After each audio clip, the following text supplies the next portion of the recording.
Whatever you do, you need courage. Whatever course you decide upon, there is always someone to tell you that you are wrong.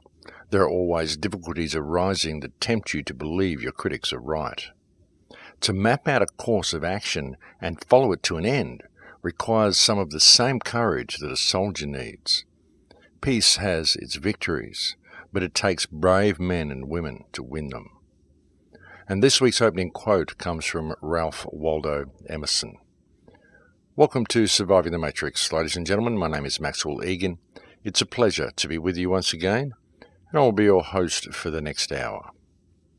Well, folks, it's nice to be back here on the air talking to you. I'm back in the Amazon again, so you may hear a few jungle noises and maybe some high-pitched insect sounds in the background, the same as you possibly did on the last show. I must apologise for that, but there's really not a lot I can do about it due to the current circumstances. But the good news is that I will be gone from the Amazon next week, and I will be back in Australia for a month, and I will be trying to get some shows done for you while I'm there. I'm actually flying out to Australia later this evening, or actually flying back to Australia tomorrow, and I'm doing a talk at the Maitreya Festival in Victoria next weekend, so unfortunately I'm not going to be available to bring you another show next weekend.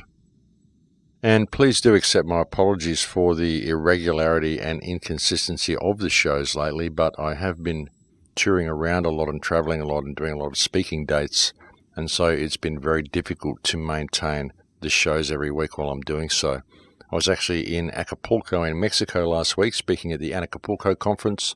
That was a wonderful gig. It was really, really great to meet so many wonderful people in the audience there. I met a lot of fans of the show, so many nice people, and to have the talk so well received, and to also meet all the other activists that were speaking there as well. I got to catch up with my brother Ken O'Keefe and also Zen Gardner, and to meet a few other people as well, such as Larkin Rose and Luke Wadowski and a bunch of people. So it was really good to see so many people on the same page that are working to make change in the world. I recommend that you check it out if you're thinking about going to Mexico next year. I'm actually speaking there again next year. It would be great to see you there. It was a great honour to be asked to come and speak there and to be flown there and to have my room and everything supplied for me. Of course, I didn't get paid for the gig, but it was nice to get flown to Acapulco and to be able to check it out anyway.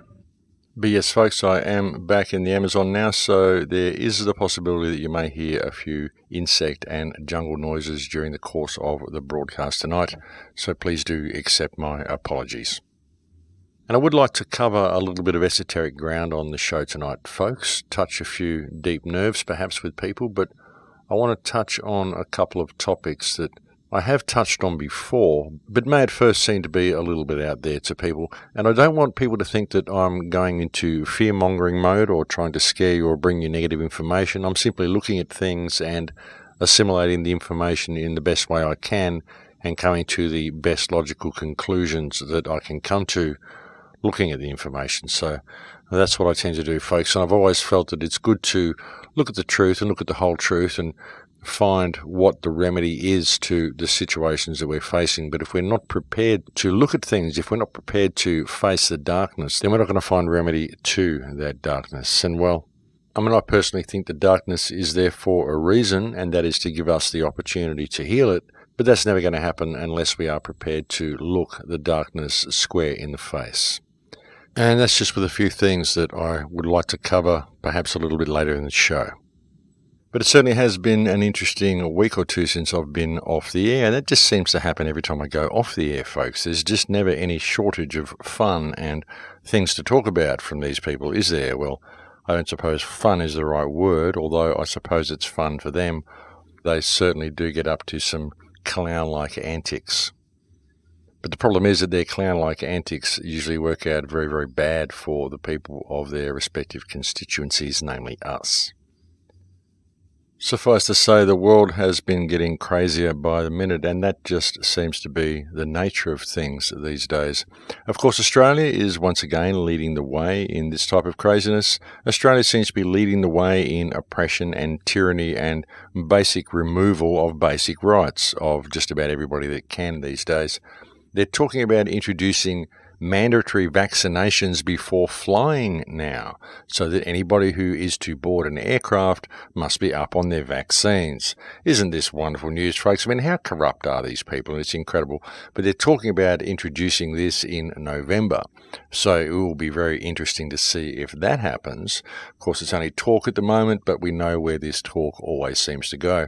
But it will be interesting to see if they introduce mandatory vaccinations for anybody who flies. If that happens, I guess I won't be able to fly home after next November. But I'm sure if that does happen, it will cause lots of people to get up in arms about it. I mean, things really are getting in people's faces now, and this is just another attempt of the government at exercising a right of ownership over the people and showing how little respect they have for people. And this respect has never been more personified in the form of Julie Bishop, our foreign minister, who has said that Australia would make an ideal location for a nuclear waste dump. Isn't that wonderful from a foreign minister? This is a woman who doesn't even understand international law, remember? Because as far as she's concerned, she can't see any international laws that Israel is breaking. I mean, give me a break. Just the existence of Gaza Strip is a complete breach of international law. But anyway, this woman has such little regard for her country and the people of her country that she's saying, hey, come and drop all your nuclear waste here. We'd be happy to take it. That's what she thinks about this country. Then, of course, after she's made lots of money on striking these types of deals, I imagine she'll just run off to politician land or wherever it is that politicians go once they leave office. I mean, they seem to disappear somewhere with all the wealth they've absconded with and leave their countries in a state of disrepair.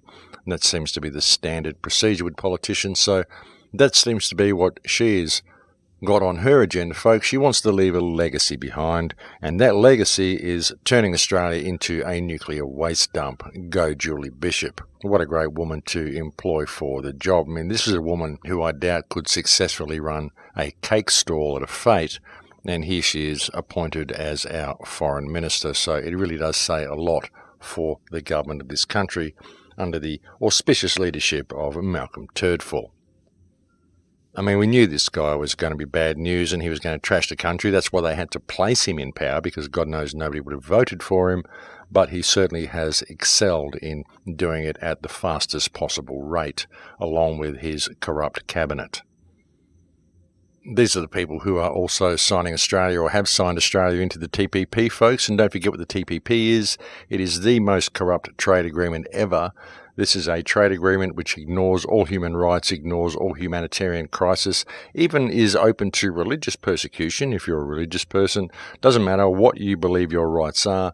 Your government has just signed them all away to corporate interests and given them the right to come in and completely trash anything and everything that they want to, and nothing, be it humanitarian, ecological, religious, or otherwise, is allowed to interfere with corporate profits.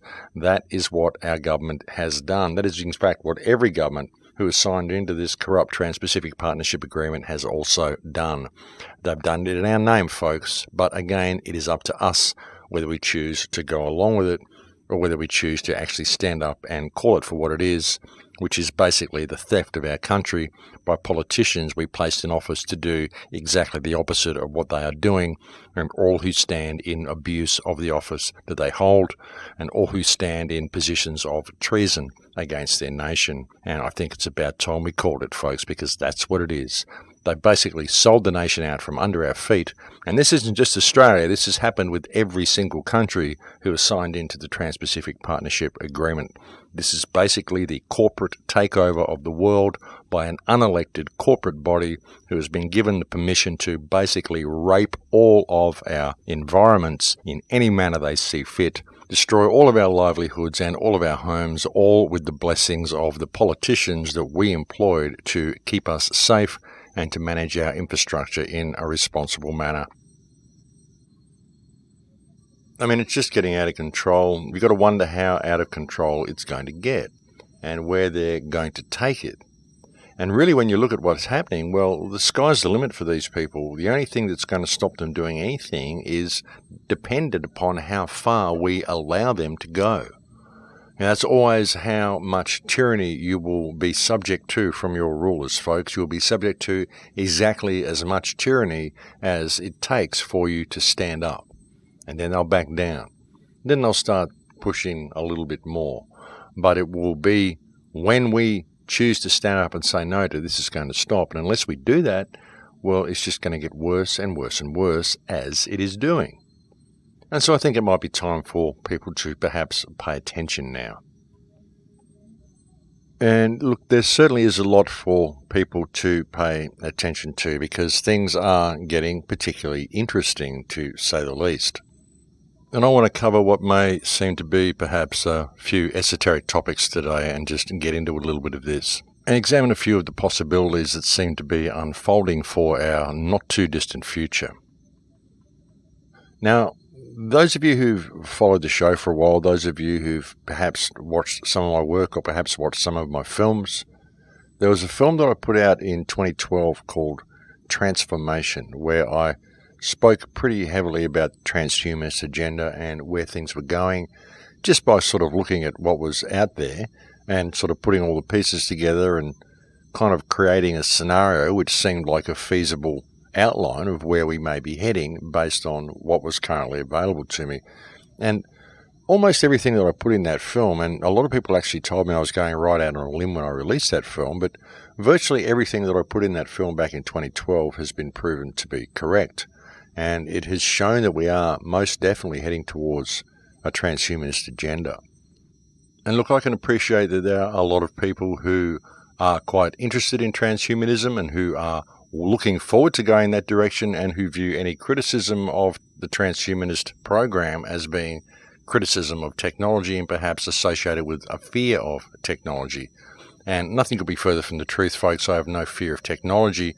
I love technology. However, I am prudent enough to understand that technology can be good and it can be bad. It simply depends on who is in control of the technology. And as far as the transhumanist agenda goes, if the human race is to be genetically altered or turned into half man, half machine or anything, if we are to be modified genetically in any way, then it should be done via the open, free choice of the people. People should at least know this is going on and they should be given the choice as to whether they wish this to happen to them. There is no way that anyone should be forced into surrendering a right of ownership over their body and being turned into something against their will or, more importantly, against their knowledge. And the question becomes, is the human race indeed being subject to such genetic modification, and is it being done without their knowledge? And well, when you look at things, folks, I would have to say the answer to that question is a very resounding yes, or at least that's what all evidence would indicate. And this is something that really can't be denied. You know, they're doing this to us, folks. They're modifying the human race. They're doing it by modifying the food. They're doing it by putting nanotechnology in the food, spraying us in the skies, all sorts of stuff. And do not doubt that there is nanotechnology in the food. This has even come up in mainstream.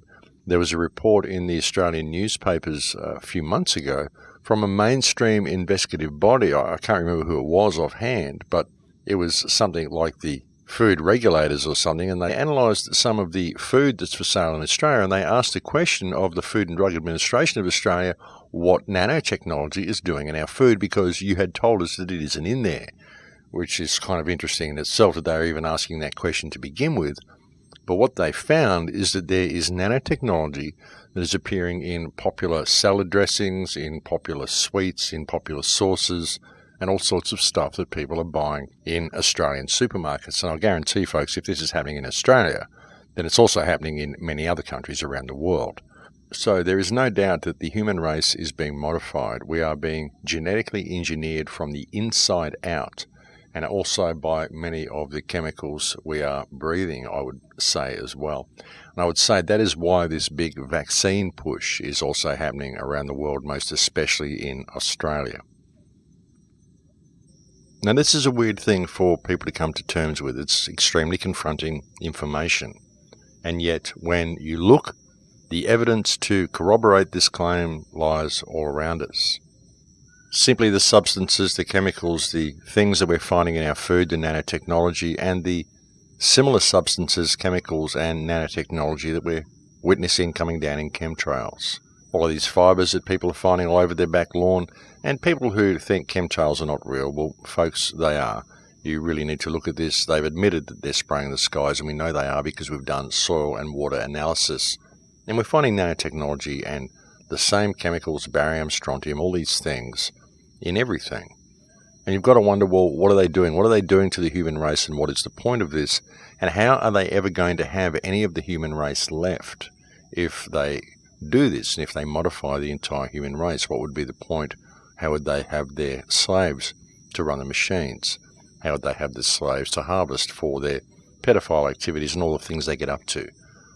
Well, what if they are creating a new form of human? What if they can really do away with society as we know it to a profound degree, like the way they kind of presented things in Brave New World? What if this was all coming about?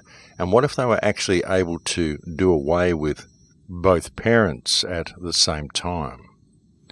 Grow children, breed children, grow men and women, but not from men and women. That would be an interesting thing, wouldn't it? What if they were able to breed men and women simply from chemicals that they put together? I mean, this is what they have been trying to do for a long time. The question, of course, would be in breeding such men and women is whether these would be real men and women, whether they would have the genetic code needed to really have anything that will be construed as a soul or any type of genetic memory. I mean, what sort of genetic memory will we have if we were born from chemicals? I mean, of course, each of us is a construct of the genetic memory of our parents and all of our ancestors on both sides. We contain the waters and the genetic codes of all of those who came before us. But what if you were able to create a human being from complete synthesis from the ground up? And is there any indication that that is where science is going? Because that would be true transhumanism, if they were able to do that and able to genetically modify the organism all along the way via nanotechnology and perhaps program whatever sorts of feelings and emotions they wanted this individual to have. Is that sort of thing possible? And is there any indication that is where science is going? And folks, the interesting thing is that there is in fact every indication that that is where science is going, and in such a world that was run by a corporate system and was controlled by AI that simply bred its own human beings from scratch as a perfect slave race to do what the elite wanted, and there were just those few at the top who continued to breed normally and continued to keep their bloodlines going, then this could perhaps serve to remove them of conscience as well, because would the humans that they are harvesting really even be human, since they had grown them themselves? Now, this may seem like a really out there, far out, esoteric thing, and you think, oh my God, Max has gone off the deep end again. Where is he going with this? But recent advances in science indicate that this is in fact exactly where science is going.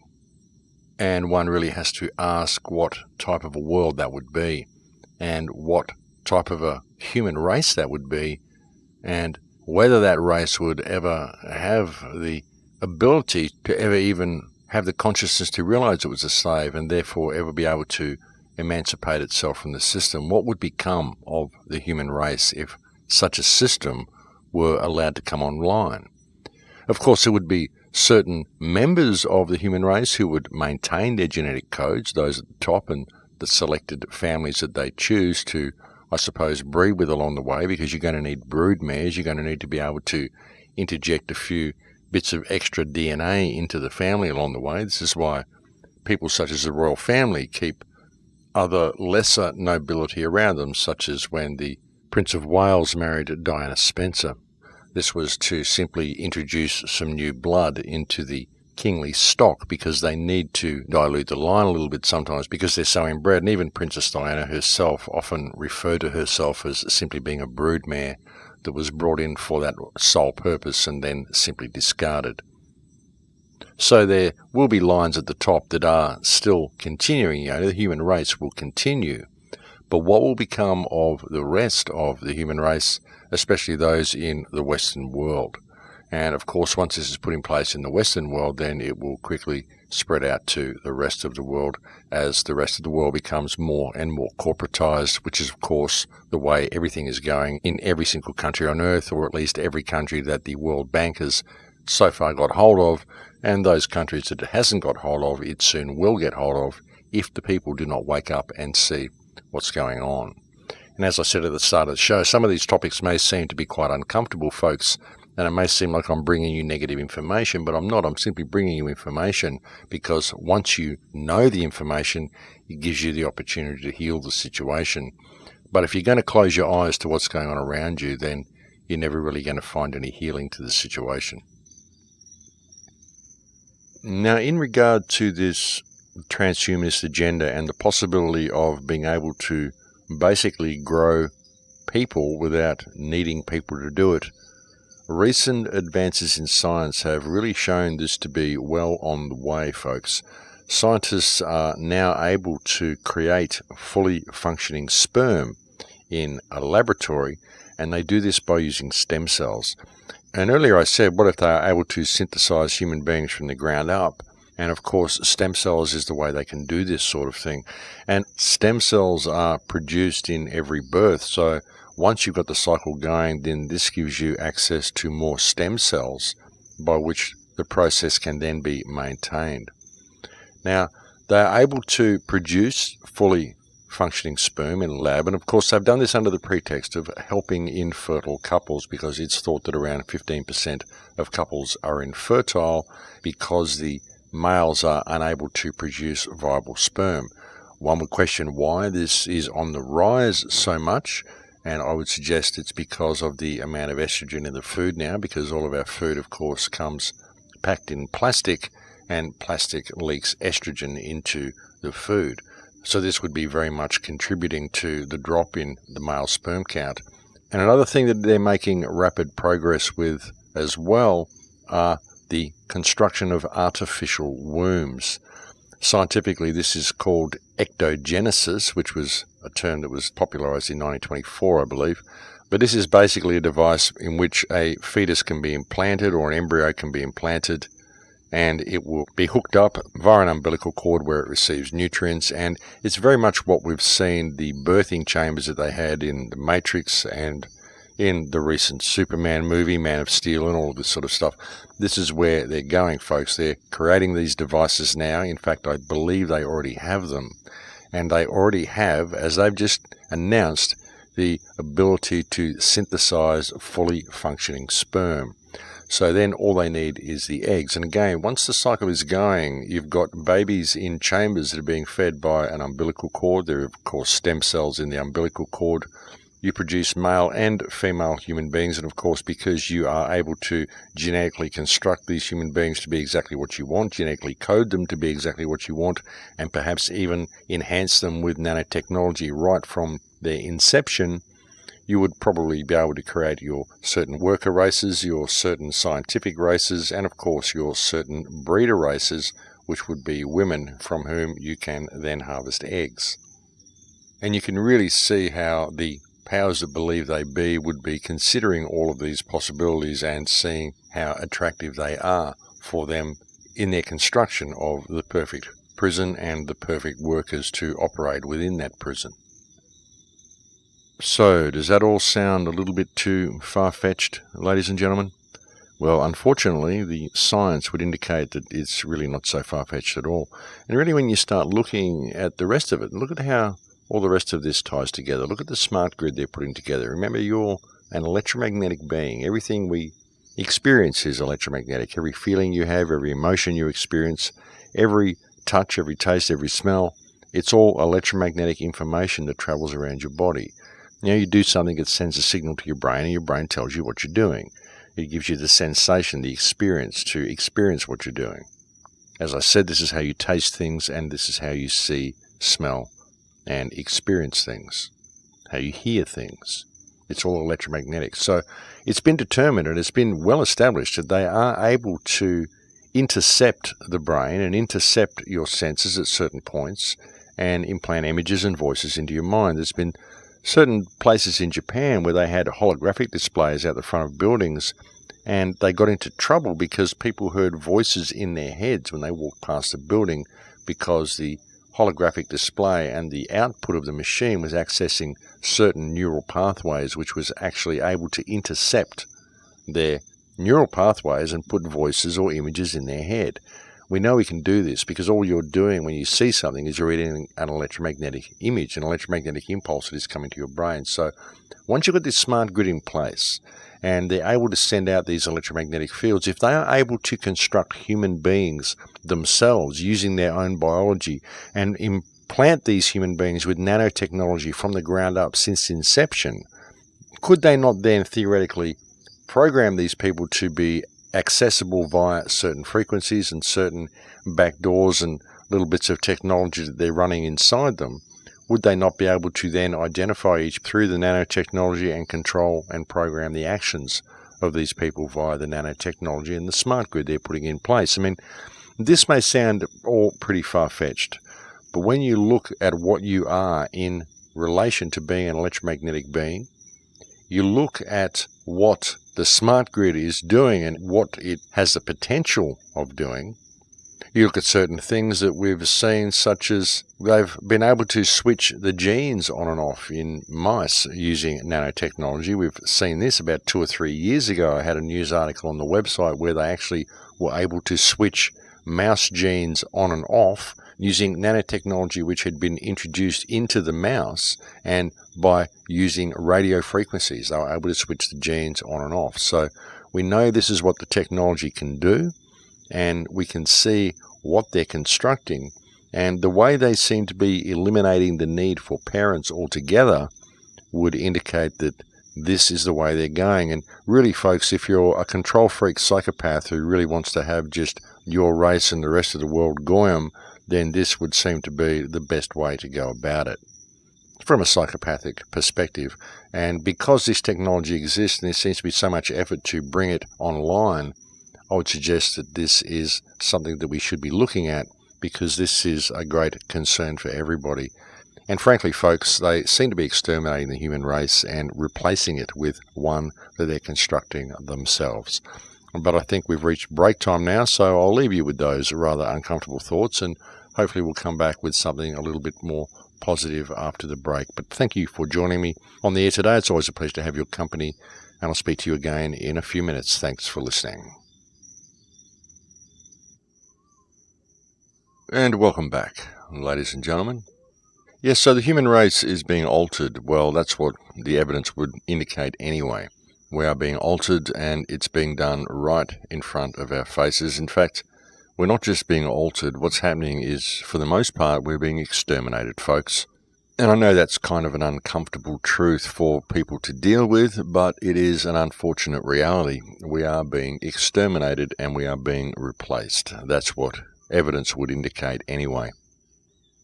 And we've known this is going on for a while. There's been a lot of people talking about it. We've seen all the additives in the food. We've seen what they've done to our water. We've seen what's in the chemicals that they're spraying in the sky now. There's all sorts of fronts that this is being done on, but we are absolutely being attacked from a variety of directions.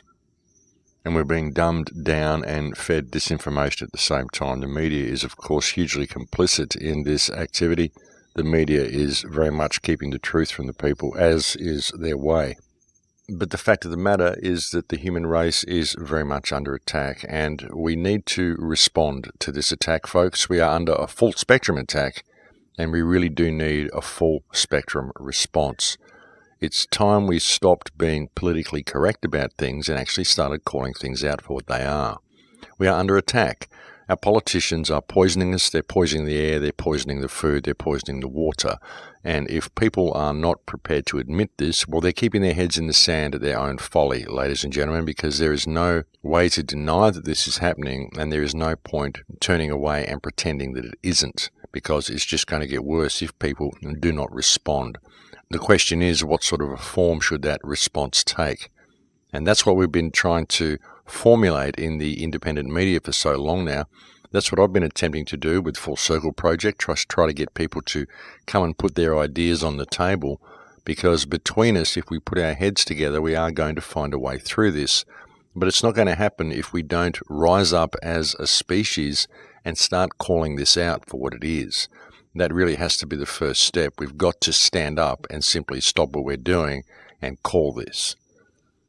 And it really blows me out how people don't do it, how people think that everything will just go away if they keep their heads in the sand, how people go through their lives and think, well, don't worry about me, I've got my head down. If I just work hard and get a stake, then I'll be able to buy some land and a house and I'll get through all this. They don't realise what's going on around them, and they don't realise that they're standing on the train tracks and that the train is actually coming. Well, actually, very often they do realise that they're standing on the train tracks, but they just think that if they look the other way or build a little shelter for themselves, the train will bypass them or something. I don't know what it is, but people see what is happening, they get horrified and scared by it, and so they put their heads straight back into their rabbit hole, straight back into work mode, and just work harder and pretend that if they do, everything will go away and it'll all be okay. And it really doesn't work like that, folks. You need to pay attention, and we do need to organise ourselves and develop a coordinated response to the criminal cabal that is running this world into the ground and stealing things from us and vaccinating us and all the things they're doing, folks. I mean, it's ridiculous. We can't let these criminals continue what they're doing, but we need to have a united community in order to respond to them. So let's put our stuff down and get a bit of unity happening, shall we, folks? It's really time for us to do this. I mean, in Australia, they're even talking about spraying vaccines from the sky now, folks. Aerosoled GMO vaccines that they're going to be spraying all over the population. So do you think it's time for you to pay attention now? Really, I think it is. I think it's time everyone started paying attention and realising that what we're dealing with is criminals, folks. We've got to stop being politically correct. We've got to stop voting people in and voting people out and signing all the petitions that they put there for us to sign. We've got to start standing up and calling them out for what they are, asking the police why they don't deal with crime anymore, why they just run around and enforce legislation. They don't actually deal with criminal activity. And when there's things such as forced medication happening, which is a complete violation of not only our Constitution but of every human right that there ever was, forced medication is completely and utterly inhuman, ladies and gentlemen, and should not be allowed by anybody. And yet here we have our governments doing it, open slather across the world. And people can see it in front of their faces, but they really don't know how to respond to it. They don't really seem to realise the power that a united community would have if we all simply stopped what we're doing and turned to face it. You know, I'd really like to see a national strike. I'd really like to see an international strike. In fact, let's organise one. Let's organise a day of non-compliance. I've said it before. I've been trying to organise it for years, but I think we need to organise a day of non-compliance sometime very soon. I heard someone say April 15th would be a good day. I don't know if that's time enough to really organise it, but it would be great to see a worldwide day of strike, a worldwide day where people simply refuse to participate in this slavery system and where they stand and call this out for what it is and refuse to go back to work or refuse to continue to participate in this system again until some changes are made, or at least until we've routed out the criminals who are currently in control of things. But of course our problem in ratting these people out is that we're always politically correct about it. We always want to do things according to certain legal parameters that are given to us. We don't just stand up and call it out. George Bush is a criminal. Barack Obama's a criminal. Malcolm Turdful's a criminal. He's a liar and he's a criminal. He should be arrested. He should be taken to The Hague. It's not a debatable point. We don't need to vote him out or have an investigation or see if he's been participating in some scandal or whatever. We need to call him out for what he is. He's a criminal. He needs to be charged. He needs to be taken to a court for a trial. He doesn't need to be investigated. We've already done the investigation. Just look at the state of the world. All these people are criminals. They need to be taken for trial. That's what they need. You know, we've got to get some sort of an action mounted, folks. We certainly can't go on the way we are. And look, when I say they need to be taken to The Hague for trial, please don't think that I'm placing any faith in The Hague or in the legal system, because I certainly don't. I have no faith in these systems at all. I think they're completely and utterly corrupt and we'll never get any justice from them. But at the same time, I do recognise the need to be speaking to people, the sleeping masses at least, in a language that they can understand. Many of these people believe the legal system to be real, and they believe that they will find remedy there. So that's a tool that we can use to at least get their attention. And I mean, hopefully if we did take someone to The Hague and it demonstrated itself to be the complete and utter miserable failure that we all know it is, then that itself would serve to wake up even more people, because they'd see how they're being played, and they would see that there is no justice that will ever be served for the people in the parameters that are given to us by this system. At least it's demonstrated that to people. At least it's shown them how corrupt it is. But the problem is, as I said, folks, our politically correct response all the time to this system. I mean, let's face it, the system is not exactly politically correct in its dealings with us. It is extremely unfair to the people. It is absolutely brutal to the people. So why should we be playing by their parameters in our response to their criminal activities? Because that's what they are. They're criminal activities. That's all these people get up to, is criminal activities. But we don't call it. And we have to call it. And until we are prepared to do that, we're not going to get anywhere. I keep saying this, and I know I repeat myself on this, but perhaps I'm getting a little frustrated and perhaps a little desperate, because I've been calling this out for so many years now, and the response seems to be getting more and more fractured to this system. There are so many mechanisms in place now that are working to divide the independent media. There are so many voices out there now that are attempting to even shut down the independent media and create as much division as possible, right at a time when we need unity. So be very, very wary of people calling out division and attempting to lead you down their blind alley, folks. Be very, very careful of this.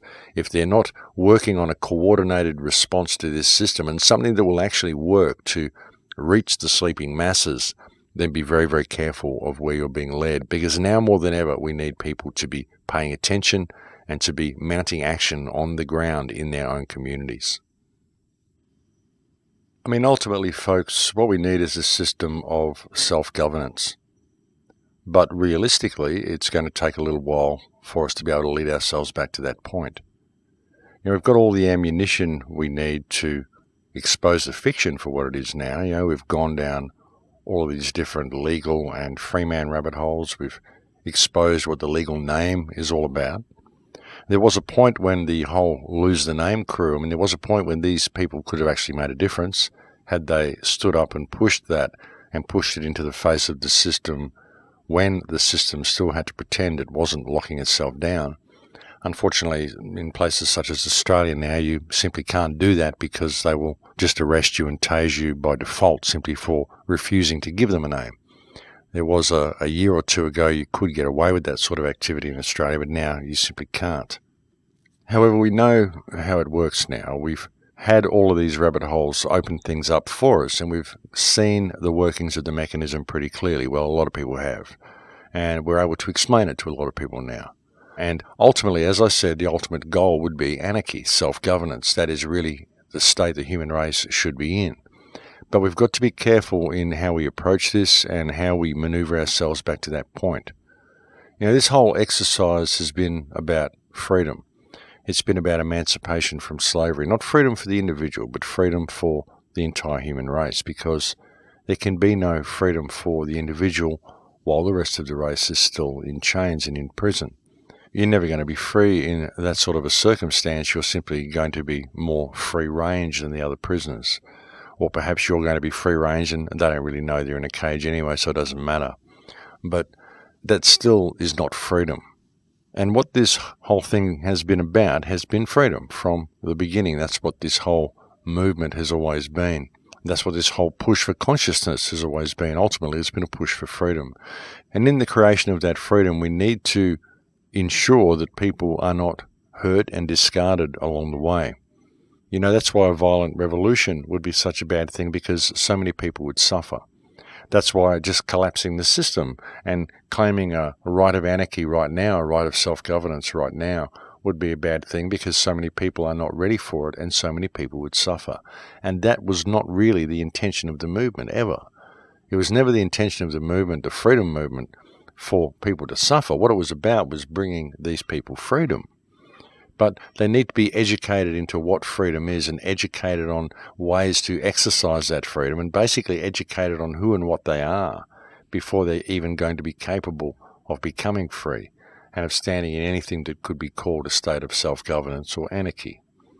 And if we are not prepared to do that and not prepared to put the effort in and take the time it takes to re-educate people into a true knowledge of themselves and a true understanding of what self-governance means, then by bringing this system down and deposing the leaders and stepping straight into a world of self-governance, all we're going to do is step into a world of chaos, which will create power vacuums in which a lot of people will suffer simply because they are not capable of looking after themselves. And so we've got to find the stepping stones that we need to lead us back to a point.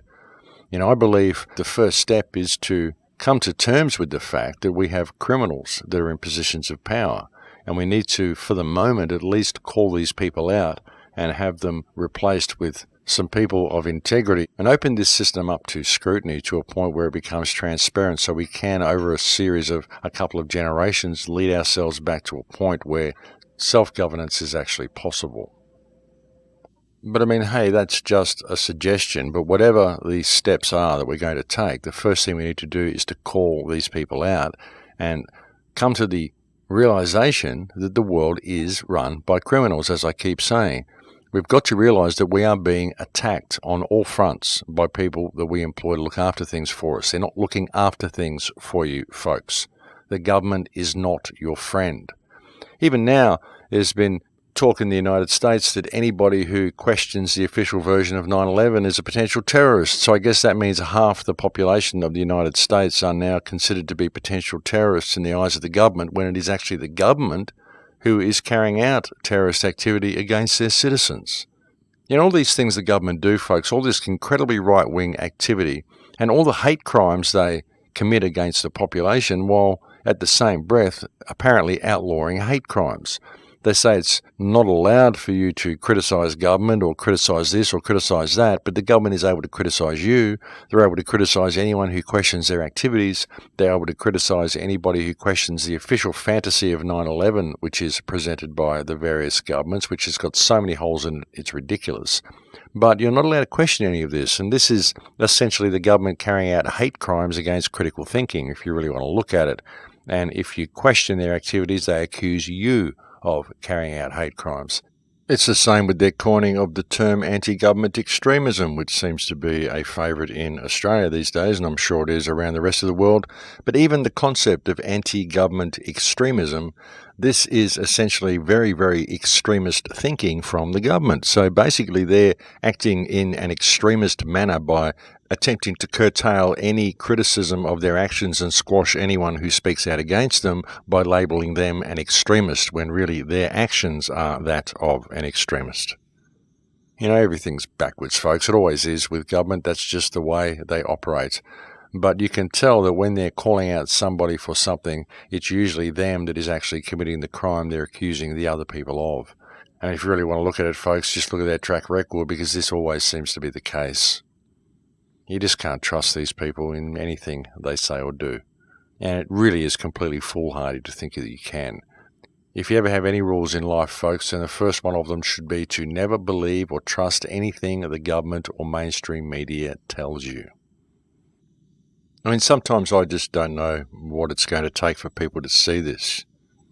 We see all the problems that we have in our society, and yet we continue to look for remedy within government.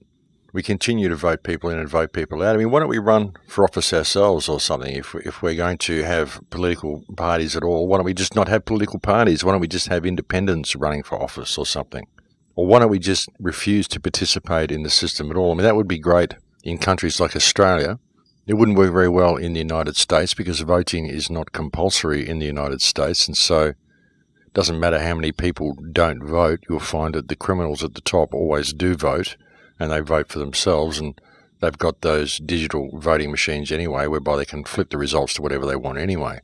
But in Australia, where voting is compulsory, it would be a wonderful thing if 3/4 of the country simply didn't show up, or the entire country simply didn't show up to the next election and said we refuse to vote until we've got a suitable candidate to vote for. Because we certainly cannot continue to support this system, and we cannot continue to believe that we're going to find remedy by voting people in and voting people out. It simply doesn't work that way. The game is rigged, folks. It's rigged from the ground up. The people that we're voting for are people who are selected and they're already bought and paid for before they're put in positions where we can vote them into office. So we need to acknowledge that, and we need to clearly acknowledge what this system is before we choose to participate in it. And when we do participate in the system, we need to understand that the best hope we've got is to be able to use parts of the system against itself with the aim of waking up the people around us to the corruption and the fiction that is the system. That's really the only hope that we've got. That's really the only type of remedy we're going to find within the system, is to use it to expose itself. And the beauty is that the system has to pretend, or those within the system, those within the state, have to pretend that their law is real. They have to pretend that there is justice. So if we're brutally honest in our approach, and don't allow ourselves to get tied up in red tape and political correctness and what the state tells us we have to do, but just be brutally honest and call a spade and speak the truth, we'll find that this has an incredible result, because it exposes the corruption of the system, it exposes all the flaws in the system, and it simply spells it out for the people around you as being the farce that it is. And that's honestly the easiest way to wake people up, folks, but you've got to be prepared to make that stand and stand up and call things for what they are. Don't be politically correct. Don't go down all the legal pathways they give you. Simply stand up and speak the brutal, honest truth. You do that and you will shock a lot of people into wakefulness simply by default. I mean, that's why I've had so much success with the radio shows, folks. It isn't because I've done anything special. It's just because I haven't been politically correct. I haven't pulled any punches in what I've said. I've simply been brutally honest and called things as I see them from my perspective, regardless of the consequences and regardless of anybody's feelings I may hurt along the way. That's just the way I've done it. Now, I've found that a lot of people have agreed with me. A lot of people comment and write to me and say, wow, this guy speaks my mind. And that's the thing. People just don't speak their own minds. They're too afraid to. They police their own thoughts because they're afraid of what their peers may think about them. And, of course, in the current political and social climate, they're also afraid of what the state may do to them if they do speak out. But really, folks, I think it's gone way past that point. I really do. I mean, look what the state is doing now. The state is not exactly being nice to anybody. It's been turning the heat up in gradual increments for years now. And if you don't speak out about the state and what it's doing, then you're not going to be safe. It's not going to leave you alone. It's just going to lock itself down even more. And when the time comes for you to stand up, because that time will come, because it will come for everybody eventually, when that time comes, you're not going to have any ammunition left. You're not going to have anything to stand up with, because you left it too late. You allowed the prison to be built around you, and you never called it when you had the chance to. And that's why it's important for people to do so now. You look at this situation, and there really is a spiritual approach to this. There really is a spiritual solution to this. And that solution is to know your own power and to stand in it. To realize that we're just dealing with people here. I've said this so many times. People say to me, where's the remedy, Max? You bring all these problems to the world, you tell us about what's going on and all of these issues, but you never provide remedy. But really, folks, I've provided remedy in every single show that I've done, because the remedy is you. The remedy is for the people to know themselves and to be prepared to stand up and call things for what they are. It is a spiritual solution that we're looking for, and it is a spiritual approach that's going to heal this situation. But it's only going to happen if we choose to apply it. And that's the thing. Too many people want a remedy spelled out for them. They want a shining knight to come along on a big horse and save them, but it's not going to happen. People have to save themselves. But if they don't know themselves, then they're not going to do that. And that's why I've always had this type of approach with the show. That's why I've always attempted to bring people a spiritual understanding of themselves. The first few years that I was on the air, I took a very, very spiritual approach to all of my radio shows. I did everything I could to help people see the beauty in themselves, or discover the beauty in themselves, and to discover the beauty in other people, because I think that's where the remedy lies. But there's only so much that I can say in that regard, and you tend to repeat yourself too much, and really it just waters the information down. But all those spiritual understandings that I attempted to convey to people in the early broadcasts are extremely important for dealing with what we're seeing in the world today. Having that foundation in your own spirituality, having that foundation in the knowledge of who and what you are can provide an enormous strength for people in dealing with this system and an enormous calmness for people when standing up against it. It becomes not so confrontational when you realize that you're just dealing with people regardless of what the fiction is that they've written on paper. It's just people that are claiming a right of ownership over other people. And we don't have to go along with it. We can call it out and we can name it for what it is. And if we are a person of integrity who does what we can to help those around us and who leads by example in the community around us, then you'll find that you will have people in your community that will stand up with you and will respect you for standing up, because they know that not only are you standing up for yourself, you're also standing up for them and standing up for their children and standing up to just call things the way they are. And if you do it in a calm, non-confrontational way, then you don't come across as some wild rebel with conspiratorial ideas. You come across as a decent, honest person, a caring person who is simply asking questions and is asking pertinent questions that affect everybody. And people begin to see the sanity of your actions and the insanity of the system. And that really is the best way to expose it. To lead by example in what you do and to have a good rapport with your neighbours, a good rapport with your peers and the people around you so that they listen when you speak, because that encourages them to speak. And the more people who do speak, then the better off we are. And that's one thing that has come out of all of this, folks. The independent media has literally skyrocketed. It's grown exponentially. And not because everybody wants to jump on the bandwagon, but because everybody is waking up, and people who do wake up see the absolute necessity in speaking out and spreading the truth through their own circles of friends and reaching as many people as they can, because they know that together we can make a difference, and indeed we are making a difference. And that's been very encouraging to see. I tell you, at Acapulco, I did speak to a lot of people who came up and said what a difference Full Circle Project has made in their lives. There were many people who said, yes, we've got our groups going, we're meeting regularly, and we're taking action on the ground. I spoke to at least 4 or 5 groups at an Acapulco conference in Mexico who are all getting involved in the Full Circle Project, and that was very encouraging as well. So do get involved in that, folks, because that is a mechanism you can use to link up with people, form a support group in your local area, and get involved and get motivated and get into action on the ground where you live, because that is where we're going to make a difference. But we are almost at the end of the show here, folks, and I would like to send out a dedication on this show to my dear father who departed this world last Sunday, the 28th of February, 2016. He's now moved on to a better place. So this show is for you, Dad, and I hope things all work out well for you wherever you are now, and that I see you on the next ride. But that is almost it for me today, folks. Thank you to anybody who has ever helped with the website or made a contribution. They are very few and far between at the moment. Now that I have no PayPal, you are still able to make direct deposits if that is possible. And I have actually got a Bitcoin wallet on the site now. So if you go to the Crow House homepage and click donate, you'll find a link to a Bitcoin wallet that you can make a contribution to if you would be so kind.